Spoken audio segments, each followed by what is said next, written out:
Tú me dices. All right, from the studios of Fairfax City, we are very grateful that Hernan Rojas accepted our invitation to our show. Hernan, welcome to my humble podcast. Thank you so much, Claudio. We are so far away and so close in a way, I Absolutely. am in the south of Chile, 1,000 kilometers from the capital of Santiago in what's Yeah, called, and a lot of people know as Patagonia. yeah, Beautiful landscape and amazing and wonderful to connect with you and get into this trip, this story, this experience that life gave me the privilege to live. absolutely. We are talking to Hernan.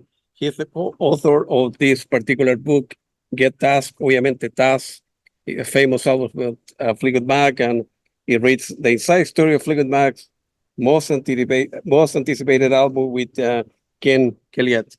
All right, let's go back to the beginning. How you, for people that they don't know the history of Chile, you end up living in 1974, right? And you didn't know what will become the rest of your life. At the time, the situation in Chile was very bad, and a lot of people disappear, and crazy times, and then you say, well, music is important to me. I want to die there in Chile, or I want to gamble and then, see what is, what life will be all about with me taking this trip. So feel free to elaborate on that. What was the motivation of you coming here? Well, the motivation was very young, listening to first my father's record collection, vinyl collection, the Frank Sinatra's, the jazz, Ella Fitzgerald, the French singers, a whole bunch of, music, classical music too. So I started realizing that music was a lot more than just something superficial that made you happy or made you dance or made you sad, that there was so much behind it, that there was even, something maybe at those days, something not understood, what I call the back, office or the clockwork that's behind everything, and related obviously to our evolution as mankind, and also related to physics, to quantum physics, and spirituality in many different ways. So, but I didn't understand that yet. And eventually, one day, I used to listen to a lot of radio, changing stations, AM in those days. I also lived with my grandfather. I was the oldest grandson, and he had all those big radios in the farm. And all they would play is rancheras, Mexican and folklore from Chile. But eventually, this new band started surfacing, and it was the Beatles. I had heard a little bit of rock and roll, previous rock and roll, Elvis Presley, Chuck Berry, Little Richard, that stuff. But that didn't attract me much. When I heard the Beatles is when the big explosion, the big bang happened. And from then on, I was totally abducted by music. And I never stopped, as much as I had the information or the access to information, to research, to understand, to listen to albums, to read the back covers. I didn't know that they were engineers, but I thought that, or maybe my intuition told me that there must be a team of people behind all this to make this magic. As a matter of fact, when I went to the States, I was going to study music. I didn't know that the recording engineer career existed. Eventually, in Chile, I had a band. I was part of a team that a whole bunch of people that we did Jesus Christ Superstar, the rock opera. So in many ways, always in touch with music.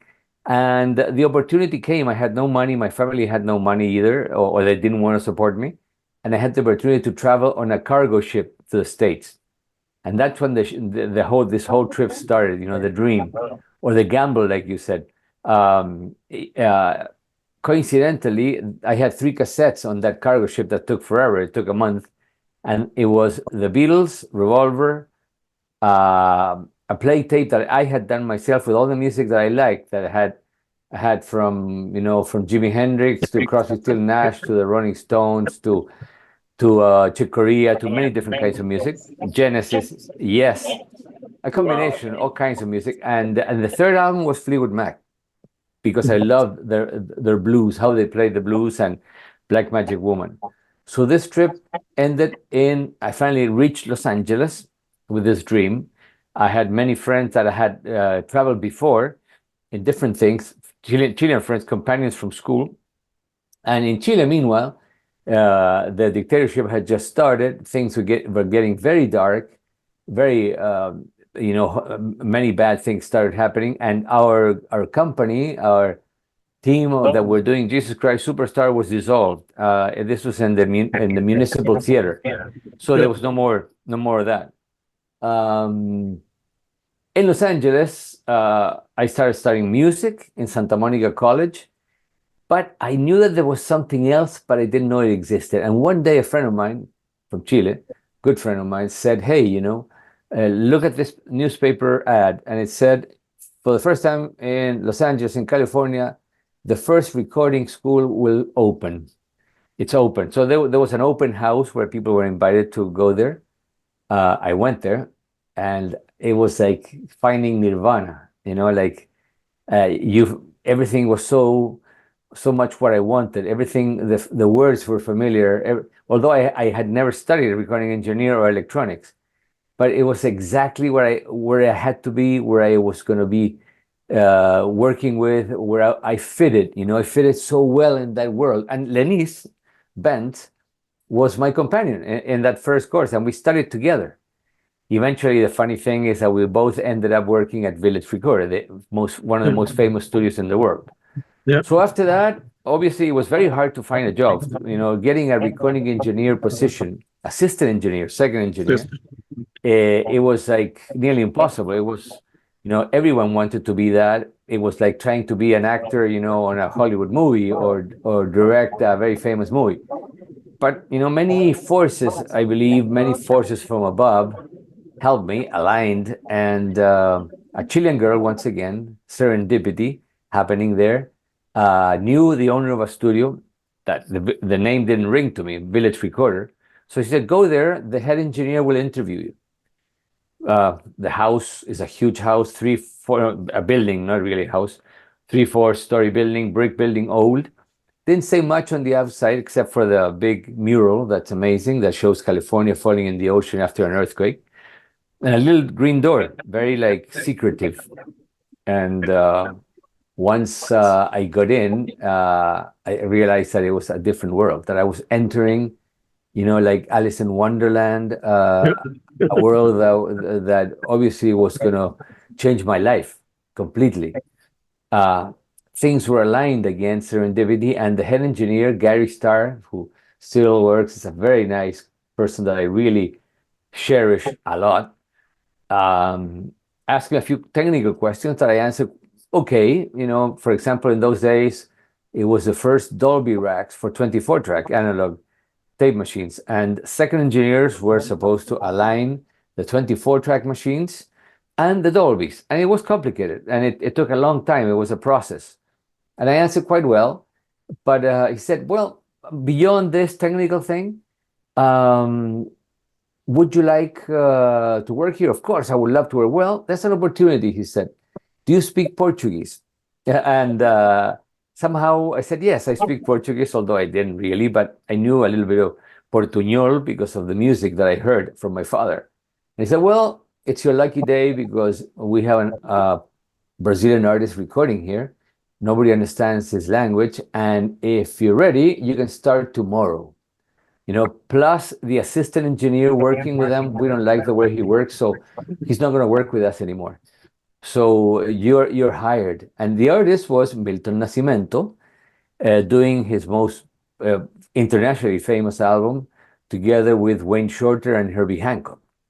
And people like Patrice Rushen, like Raul de Souza on trombone, percussionist, the Brazilian drummer, Da Silva, this guitar player. I'm trying to remember his name. I will remember his name. So it was something, a dream come true right there next day. And then things started picking up because a lot of very famous engineers and producers and bands recorded Village Recorder. it was also the house of the band, probably one of the most influential rock bands in the history of rock and roll and popular music. As maybe people don't know much about it, but beyond how much influential they were also the first electrical band for Bob Dylan. They were very close to Bob Dylan, and Bob Dylan also used Village Recorder as his house for recording, like basement tapes and other music. So it was an amazing beginning, Claudio. Amazing beginning. And you couldn't a dream come true, man. And then how I think you mentioned in the book that we are talking about this book. Get the Tusk. pay the pay wasn't that great, but hey, you needed to start somewhere anyways, right? So usually the pay of a second engineer is much lower than the first engineer and right or the producer in that case, right? So right. Well, they paid you by the week or the month, not by the hour, and the pay was low. It was because you work long hours. I mean, an album became your life. I mean, you were opening the studio, closing the studio, and then someday 12, 14, 16 hours. exactly You get to bed and because artists, right? They are like vampires. They like to work at night, right? So you will show up at 8 or 8 9, open the place, and then the musician will arrive and 12 or 1 p.m., right? And then 10 hours from there, right? completely. So it Yeah. wasn't you were not doing it for the money, right? Right. No, it was all passion, and that's why I tell the kids when they ask me today, and this is something important for all the people studying sound and trying to become engineers or producers, in this particular path, professional path, you're not in it for the money or the fame. You're in it because you really want to be, involved in music all the way, and you want to be good, and you want to produce good music, and you want to be creative. You want to be knowledgeable with all the stuff that's available today. Yeah. But you have to have a lot of patience, a lot of chutzpah, a lot of guts, and you might never make it to the big leagues. You might be an assistant engineer or work, with smaller artists, but you're doing what you want. If your question was, do I see myself working in a bank, and selling in a retail store, or being an engineer or a nurse, or do I want to be in a recording studio doing music? Important decision. In my case, I was willing to do anything. I mean, except for a couple of things, probably. But money was little, sleep was little, but happiness was huge. Can you imagine that after working with Milton, who I loved his music and I knew his music, plus I knew Wayne Shorter and Herbie Hancock's music. So the next artist, I believe, was Sammy Hagar. He had done some albums at Village Recorder. And the funny thing is that in the same days or month, Gene Simmons came to Village Recorder. He was good friends with the owner, with a new band that he had discovered playing in Los Angeles. And he had started doing demos with them. And he came to Village to do demos. And he used some of the hours that were leftovers from other bands, other projects. So I worked double shift. And this was usually between 1 or 2 in the morning till 8 in the morning. And the band was Van Halen. So can you imagine that? And he's walking. First he comes in. He had no makeup, big platform shoes.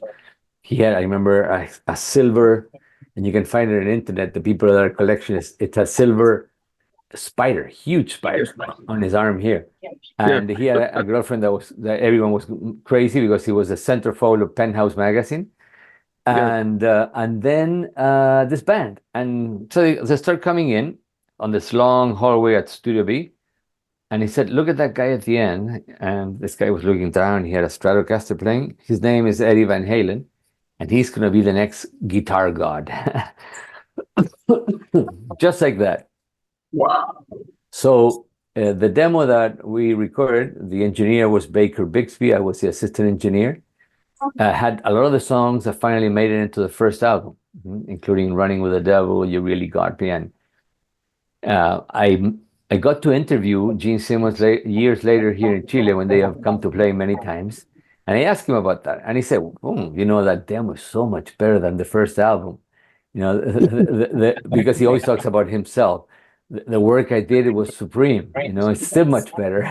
Yeah, of And course. maybe it was fresher. Maybe it had less pressure. Maybe it had less production. Who knows? And then on, Yeah. and then things kept going. I realized that the band was recording their last studio album called Islands. I worked on that as an assistant. Santana came to record their album, some overdubs and some important things for an album called Holiday. I'm trying to remember the name of the engineer who's amazing, really one of the main engineers from those days. I'll remember the name, but if you remember, you can put some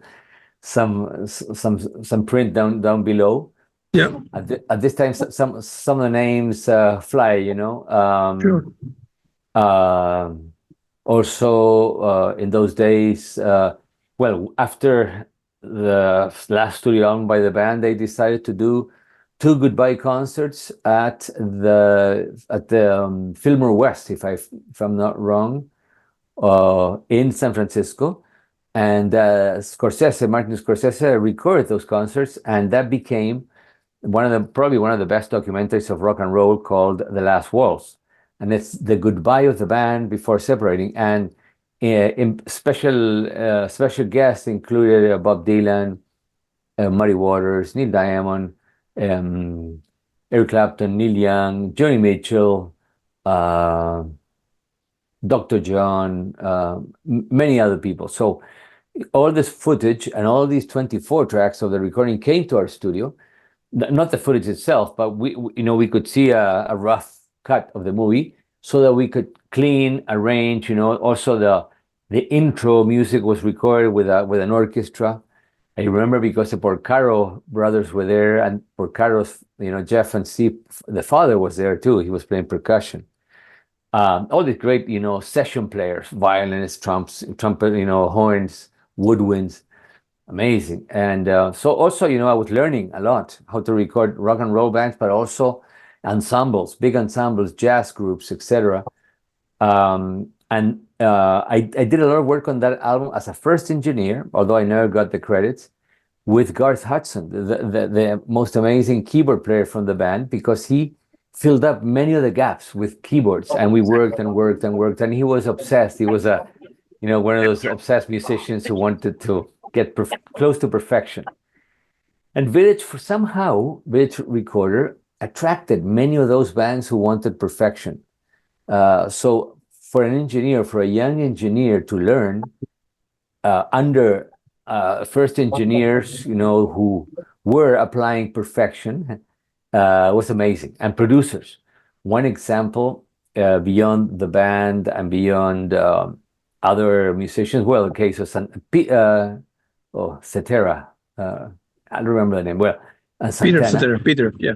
No, Peter Cetera is the singer of Chicago. Okay. Yeah, but I'm getting there. Was Steely Dan. Steely Dan was recording most of the albums there. That's right. The engineer was Roger Nichols. Yeah. The producer was Gary Katz, and they were all about perfection, arrangements, and they used the best studio musicians.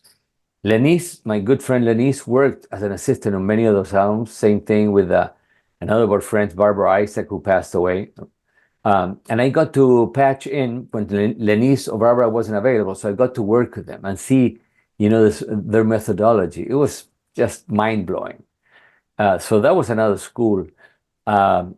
One of the maybe sad moments that musically I went through was when Eric Clapton came to do some work on an album that he had started recording at Shangri-La, the band studio at Malibu. And in those days, Eric Clapton was not in very good shape. He was hit, broken in emotionally. He was also very hooked on drugs, so it was hard for him to work. He had a great band, and for me, it was sad to listen to the music. Marcy Levy, the singer, and Yvonne Elliman, who sang in Jesus Christ Superstar, where their voices were mixed with Eric's because he really wasn't all the way up. In those days, also he wanted to be part of the band. His dream was to be part of the band, and he was one of my heroes.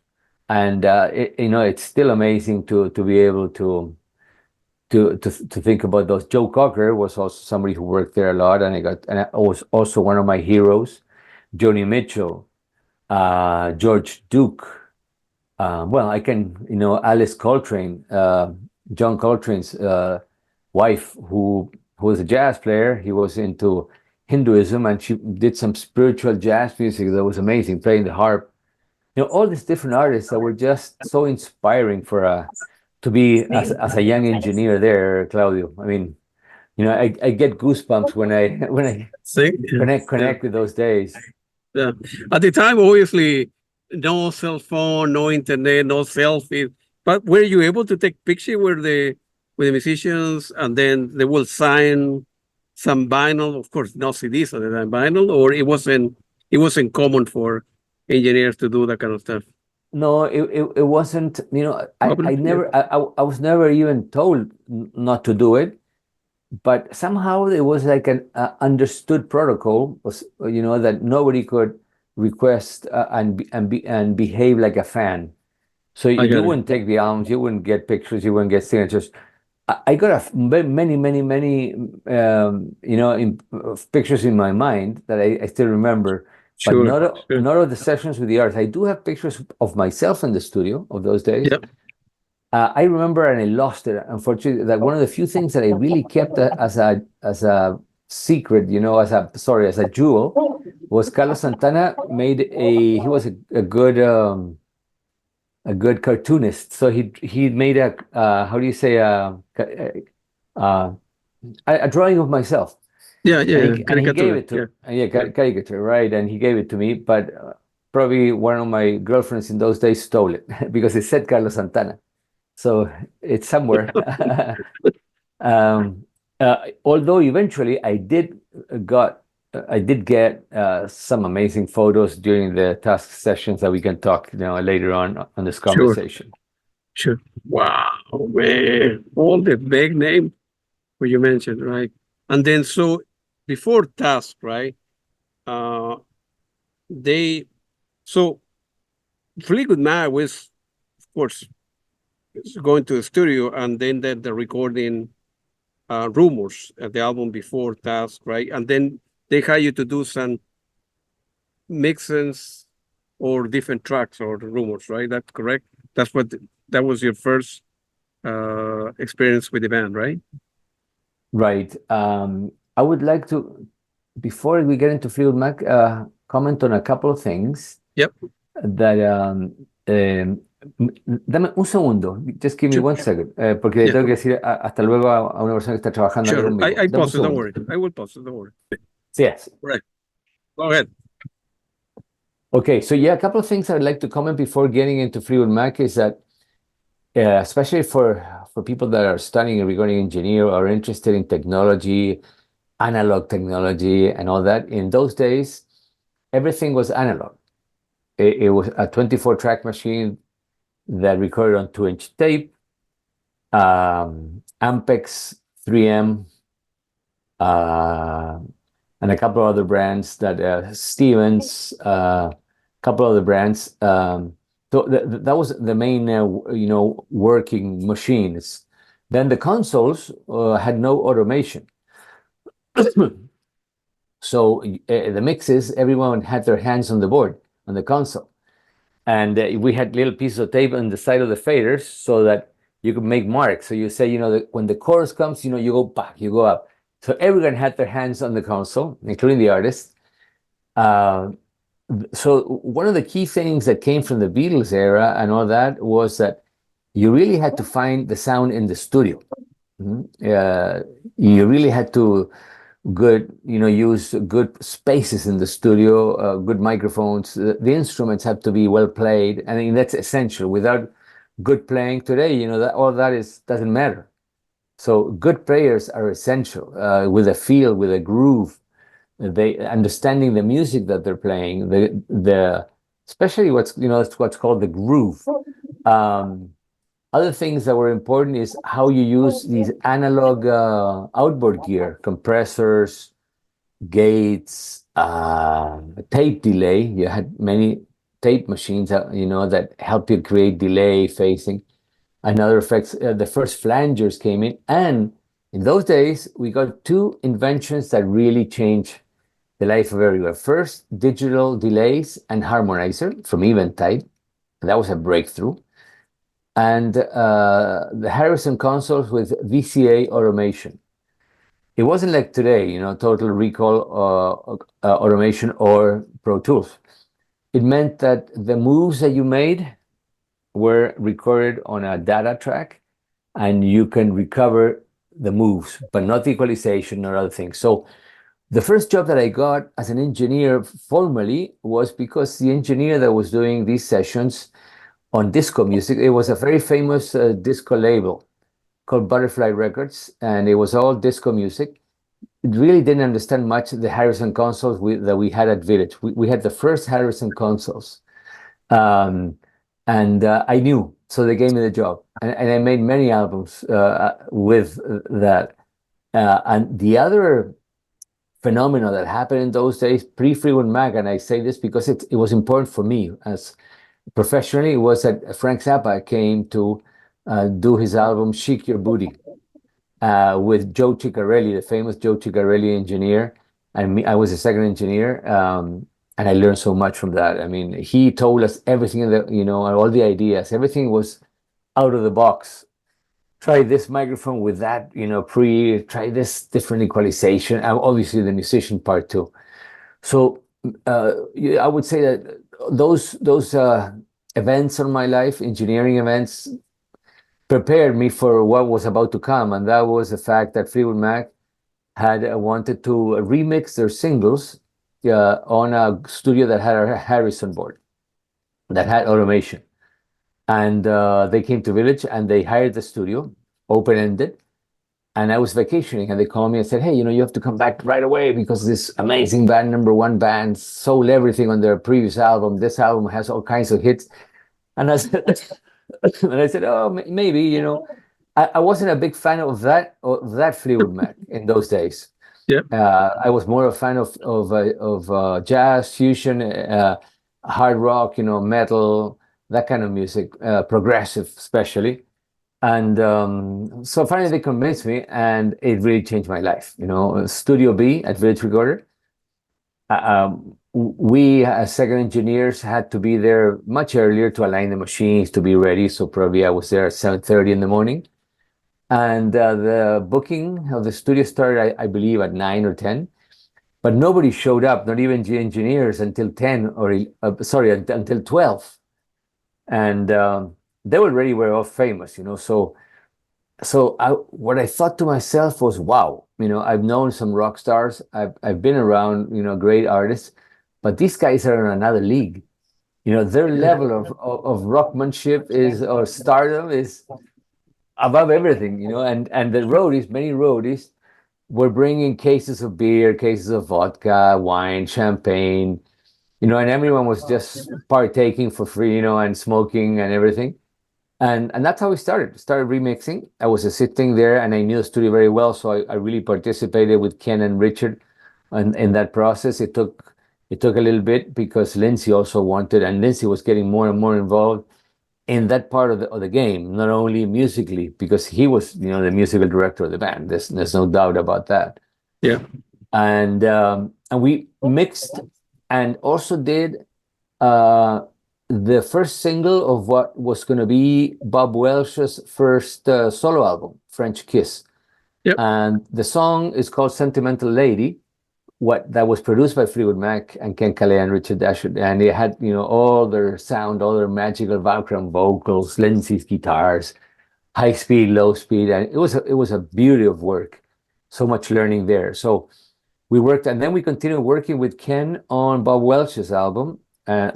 Fleetwood Mac was done, and somehow I connected very well with Ken, with Richard, and with the band. So as time went by, they invited me sometimes to go out and hang out with them when they went out to dinner in Hollywood somewhere. And then this whole idea of recording the next album started showing up. There were also touring in between and stuff, and eventually they invited me to be part of the team that was going to prepare a studio for their next album. They researched into the Beach Boys studios and many other studios, but eventually the owner of Village said, hey, we have a huge warehouse that nobody uses, and maybe we can build a studio for you guys to do Tusk, or the next album. A studio, a huge studio, under all your specifications. And they were very exquisite then because, like I said, they were so famous, they had made so much money that they wanted everything to be beyond expectations, the size of the studio, the size of the lounge, a bar, different acoustic spaces inside the studio, ISO rooms, echo chamber, live echo chamber, variable acoustics for drums, on the ceiling. I believe it was one of the first studios to have variable acoustics. It was like louvers that moved, many other things. 224 tracks synced. It was one of the first moments that you could sync 224 tracks Studer, a Neve that was done specially for them. Beautiful Neve with all the wonderful equalization, Dolby's, outboard gear, anything that you wanted was there. Also, the band itself had all their gear, different amplifiers, guitars, basses, drums, sets, etc. So so right away, we started thinking, this is Ken Caillat, Richard, and me, that this was going to be a project that had no set date to finish. Then as the studio was built and we go in there, the other thing that I realized was that there were not that many demos of the songs. So a lot of the songs were going to be created in the studio or tested in the studio. That was another thing. But probably the most important event happened when the studio was ready and we started testing it with Lindsay. This is in the book, in Get Tusk, and Ken Caillat, tells me, hey, let's put all these microphones outside. Let's, put a couple of amps and have Lindsay play some guitar and we'll record it and we'll see how it sounds here in the control room and how he feels it sounds. And Ken, really, worked with all those beautiful Neves, Neve equalizers, beautiful microphones, tube, dynamic, etc. Got some great sound, stereo guitar. And Lindsay comes into the control room, listens to me, and says, no, this is not what I want. I want you to do the exact contrary of what you're doing. I want no high end, I want all low end, and I want this distorted sound that hopefully will distort also the preamp. And eventually, that's how the first friction started between Ken and Lindsay and the band. Ken describes it in the book as a wasted tire, the sound of a broken tire or something like that, of a rim, So, and Lindsay in those days declared that he was not going to be the old hippie Lindsay that loved cute music. He cut his hair, started wearing different clothes, punk, and he said, from now on, my influences come from the punk music, from the new punk movement that's starting. And I want to do this album in that way, in that manner. So negotiations started, but we knew that he had said something like, "Hey, or you guys go with me the way I want it, or there's no album. I'm out." Eventually, Mick, who was the manager, and the girls and John accepted this with the condition that he did his best to work the way the girls work, in their songs, Christine and Stevie, but he could do whatever he wanted on his songs. Yeah. But this created more tension. Eventually, he got some old vintage equipment from the Village Recorder, took it to his house, and he started testing and recording songs at his home and bringing them into the studio. And it was really lo-fi. It was very fast. It was, two styles that, researching for the book, I came up with these two styles of rock and roll that probably he was a pioneer. One of them is called psychobilly, instead of rockabilly, psychobilly, because it's very fast rockabilly, and it has a lot of twang, you know, a lot of, you know, street, tremolo bar and stuff like that, a little bit of psychedelia. And then the other one is cowpunk. That was what eventually they called all these punk bands that started in Nashville that combined country and punk. Oh, and the third style is lo-fi, for sure. For example, some stuff we recorded through very cheap microphones, including one song that we recorded the whole band playing through a cassette recorder, you know, set on record pause so that the microphones would activate, and we would feed that signal into the console. It is, the song is called "What Makes You Think You're the One," and he's playing piano like Little Richard. And he's hitting it all, you know, all over the place. And, what makes you think you're the one? Many of these songs were about Stevie, you know, getting back to her. You know, and that's what something amazing about Fleetwood Mac is that many songs are between Stevie and Lindsay are part of their whole Hollywood movie, you know, the soap opera or the drama of the romances and how they split and what they did afterwards, etc. So, you know, getting back to each other. So many stories, Claudio. So yeah, a couple questions there. So why Mick?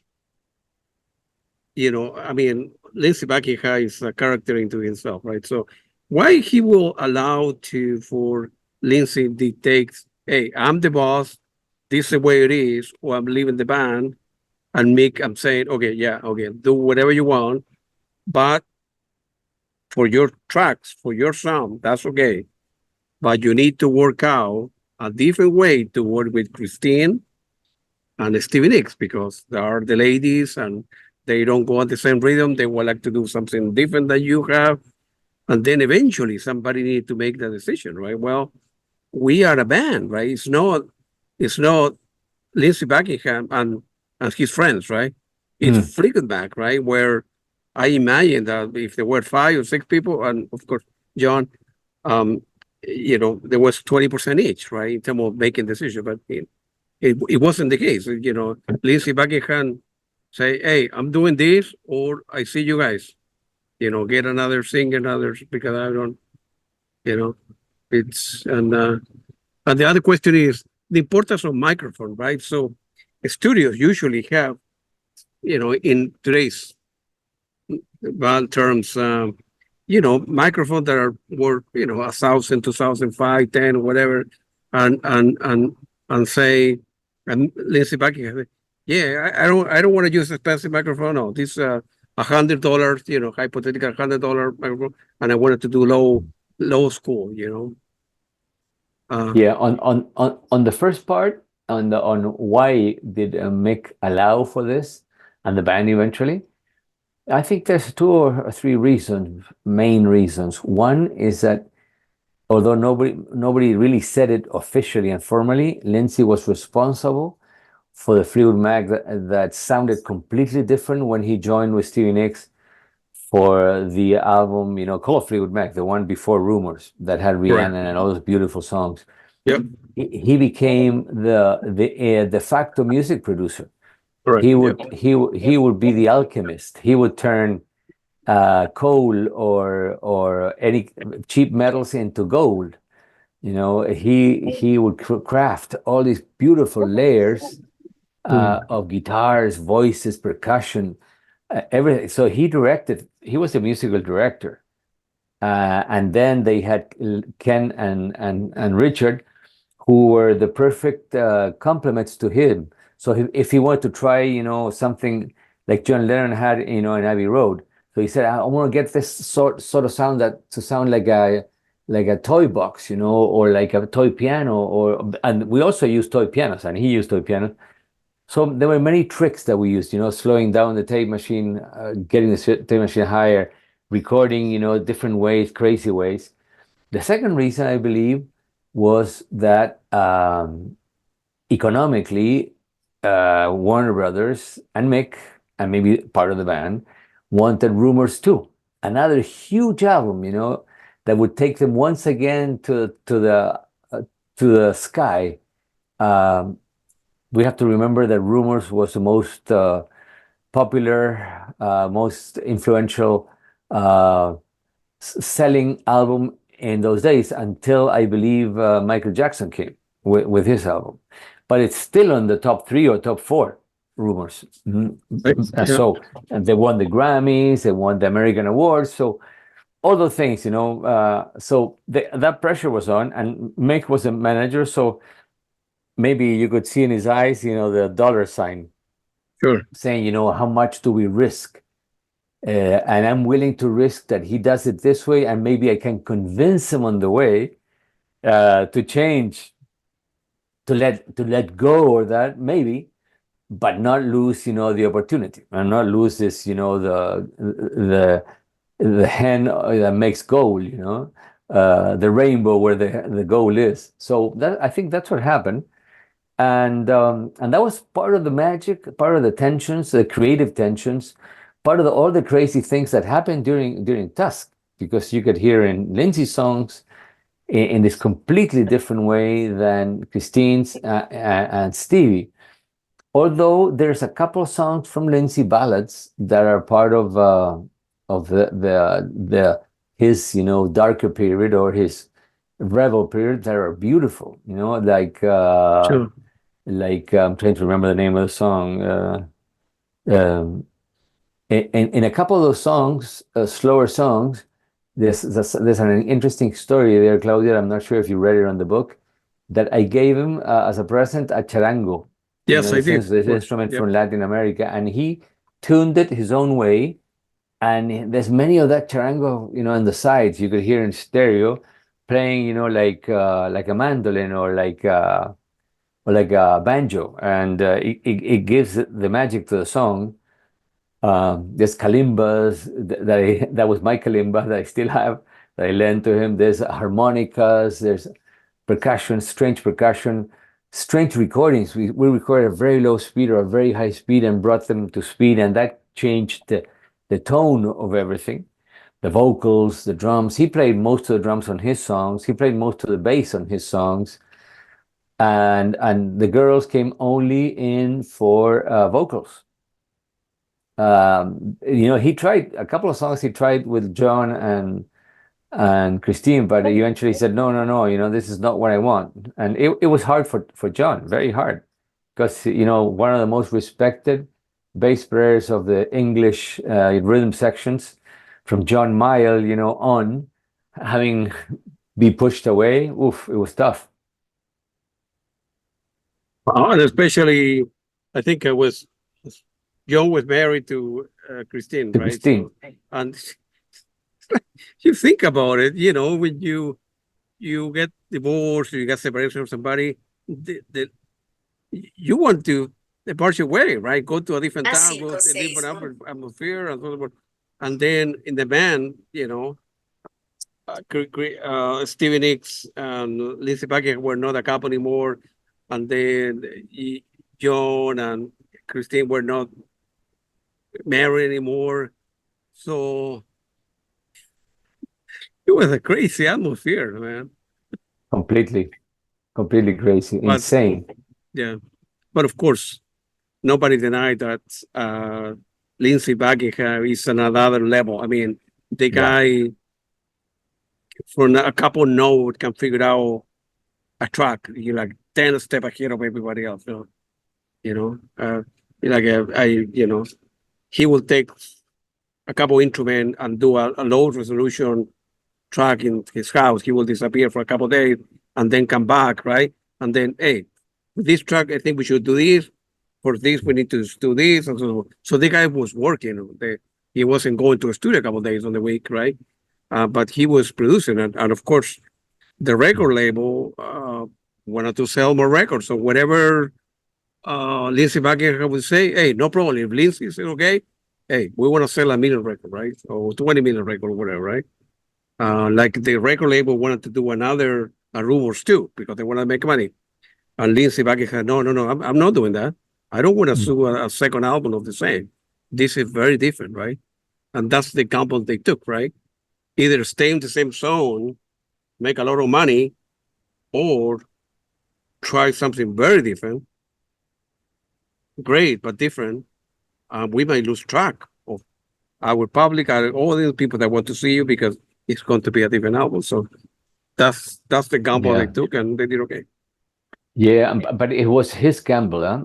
Although Yeah, the yeah, the band, said yes, I would say that it was his gamble. And yeah. going forward a little bit, but then we have to go back because there's so many things in between that are important. Sure. One of the reasons that the album didn't sell as expected, you could blame it on Lindsay's, way out of line songs, aggressive, in your face songs. Maybe it didn't have the amount of hits that Rumors had, etc. But it was also a double album, so it had a double price. Mick Fleetwood had a great idea, or somebody, or Ken Caillat, or the girls, of releasing two albums, like the, how do you call, the Guns N' Roses did. Right. Make Your Illusion 1 and 2. Maybe it would have been much better. The other thing was that somebody leaked a cassette with some of the mixes of the songs, the final Correct. mixes, and this radio network played the whole album. And people in those days were recording from the radio cassettes, so that was also blamed. And economically, the states also were going through a little. I'm not sure if it was a repression, or a depression or a recession, but there was less money, in people. So all these things. But beyond that, it's an album that represents the art of recording, the art of making music in a very high, risky, creative. Many bands have it as a very influential band. For example, I talked to Jeff Tweedy of Wilco, the band Wilco, and he said for them, and for him, it was a very important album to realize that you could record and make your own album at home without a label, and that's when the indie movement started happening. So in many different ways, it was very influential. But yeah. Yeah, I think the album was sold out for like $16. Right now, nowadays in 2024, that's normal, right? Or even cheaper. Back in the day, $16 will have been equivalent to $50, right? So a lot of people didn't have the money, right? Exactly. And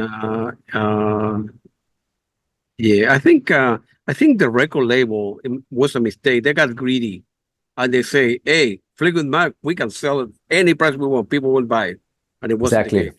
Yeah.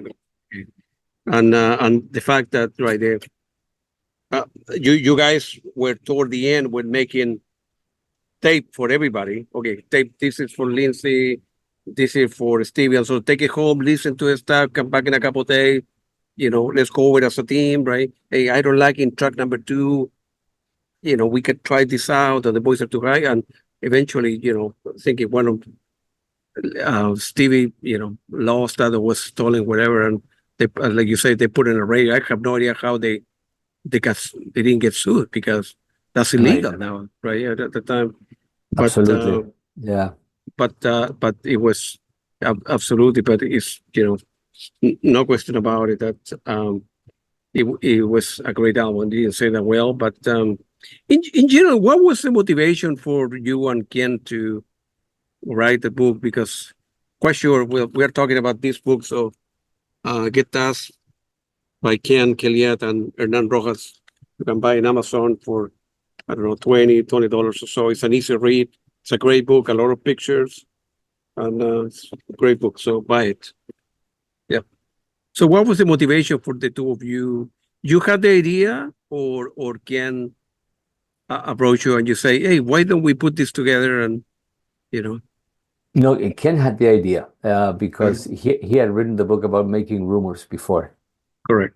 And so he had the idea. We started talking, and at that point, he didn't have much. He didn't have so many fresh memories of the process.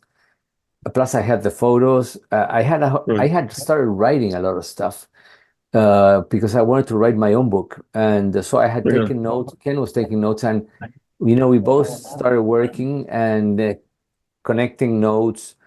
Uh, One of the things that really helped us was all the track sheets that Warner Brothers, Rhino, had digitalized all the 24 tracks, all the masters, all the 2 tracks, everything sound wise, and they had scanned all the information that was inside the boxes. So, and it had dates. So we made up a timeline for the songs. That helped us. But I had really a good, fresh recall of mostly everything, and you can check that in the book. Details that were very important and so much fun. Some of them, some things were so funny. Like the anecdotes with Dennis Wilson, who was the drummer of the Beatles, who I loved him. He was a crazy guy, insane. Some people didn't like him much, but and he did so many funny things, and some of the visits that we had in the studio, some other rock stars, some of the delirious things we made, like videos, some of the games we played, how we when we were tired, how we would uh, call for creativity, all these different things, playing softball against the Eagles, for example, because it was a long time, so we needed to distract ourselves a little bit. Yeah. So, but it was tough. It was intense. In my case, I had to be around the clock nearly because I had to be there before and after. I was the assistant engineer, and at the same time, eventually, when Lindsay came back to the studio, I became the first engineer because he didn't want to work with Ken. So it was Richard, Lindsay, and me. Then another thing that happened that also changed my life completely, that Claudio, is that first we connected in the studio music-wise with Stevie, because she was very sad in those days. She was in bad shape, really, from her past romance with Mick, and and she was sort of kept aside by the band, who believed that she was maybe the darling of the press and that she got too much attention. So she Correct. was pushed. She was pushed aside. So she Yeah. didn't have the will to fight for her songs, and she showed a couple of songs. They said, yeah. So one day she said, hey, how about we go, Sunday, because we were not going to record on Sunday, one Sunday, and let's record some of my demos and see what happens. At the same time, she was being, I didn't know, she was being convinced, she was trying to be pushed to have a solo artist career. So she wanted to record her songs for that. And among those songs came Sarah, and we recorded Sarah as a demo, 24-track, on an upright piano, tack piano, bass player, friend of Stevie, John Moncrief. Annie McClune was doing background vocals, and a rhythm machine. And I said that this song is a huge song, is a hit, and I have to convince the band to include it in the album. So I told Stevie, she allowed me to negotiate for her, and I started. It was a long process, because the song itself was a long assorted pieces of lyrics that lasted for 20 minutes or 22 minutes. So I cut the 2-inch tape, and I think I assembled one that was like 14. And I convinced Mick to play brushes and drums. That came out beautiful one night. And then the song started, shaping up, structuring. And then I convinced John to play bass another night, and he did. And then the song became more of a song. And then I was ready to show it to Lindsay. Obviously, I was very nervous, afraid that he was going to say, hey, shove it. And he loved it. He saw the potential. And so him and me started working on the song. We cut it a little bit shorter even, and then he started putting all these beautiful guitars, that were recorded through a Leslie, the rotary Leslie for the organ, through the Echo Machine, through all these feeds, amazing, really magic. That's production magic. A lot like Brian Wilson, who was a hero of Lindsey Buckingham.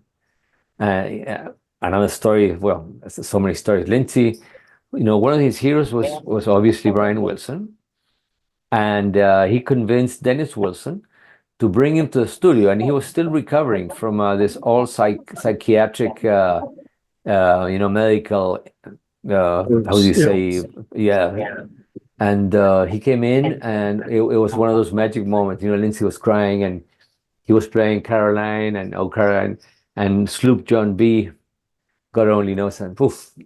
So that was his influence, and eventually the song shaped up, and against all odds, the band decided to record this song called Tusk. That was a wild song, and release it as a first single.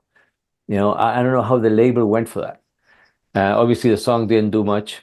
Then they released another song that was Christina and Lindsay's song. That was a good song. And then Sarah. And Sarah was the one that really pushed, the album. And Sarah is still very much alive.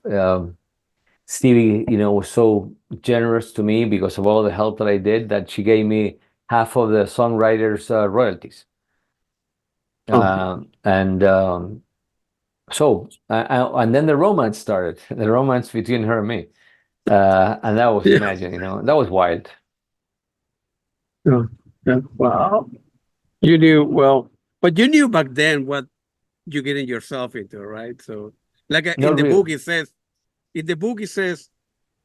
I think it says literally, Lindsay said, no, Lindsay, Stevie Nicks, well, there's attraction between us. I like you, and you've been good to me, and you're a very good person, but do you know what you're getting yourself into it?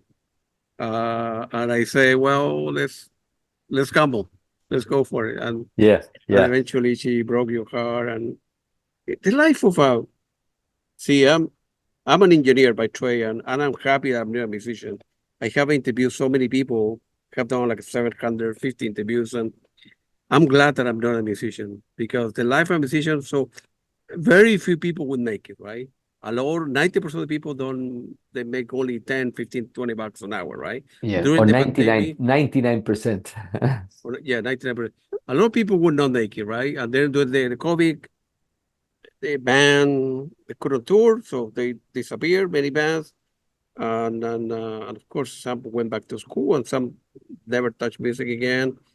The life of a musician is, they cheat on the wife, they do drugs, they do a lot of stupid stuff, they sleep during the day, they write night. It's very difficult to have a family, right? So, you may grow up in a great family, but eventually, music business will drive you crazy and will allow you to do stupid stuff, whatever that means to some people. It's hard to be a family man, and 99 wouldn't make it, right? So the Fleetwood Mac, the Genesis, the Led Zeppelin, the Pink Floyd are the exception of the rule, that they do very well financially, but the rest. So it's I'm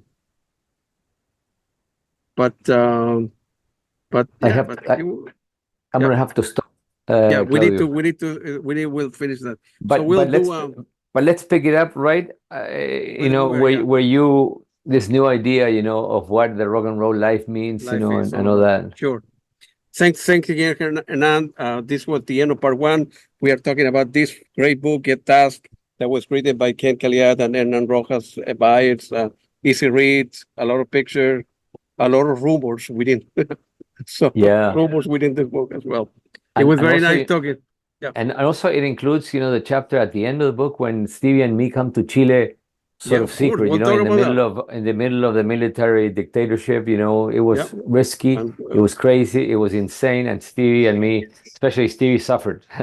We need to mention about your mom, Belladonna. It's a story for the next for part two. It was very nice talking to you, and thank you very much. Appreciate it. Very nice to be in your program, Claudio. No problem. So much fun. Thank you. Well, thank you. Gracias.